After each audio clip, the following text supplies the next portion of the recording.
সকলকে স্বাগত। এই ভিডিওতে মাধ্যমিকের জন্য ইম্পর্ট্যান্ট অনুপাত ও সমানুপাতের অঙ্ক করছি। অঙ্কটি আছে P/Q ইকুয়াল 5:7, P-Q ইকুয়াল -4 হলে 3P + 4Q সমান কত?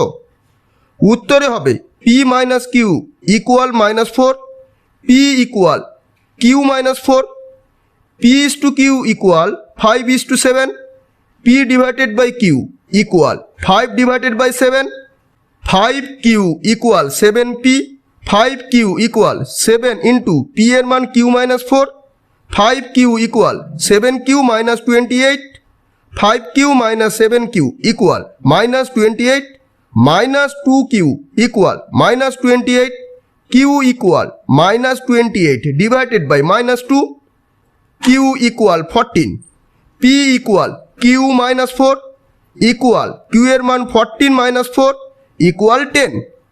এখন আমাদের 3P + 4Q এর মান নির্ণয় করতে হবে। ইকুয়াল 3 ইন্টু P এর মান 10 + 4 ইন্টু Q এর মান 14 ইকুয়াল 30 + 56 ইকুয়াল 86।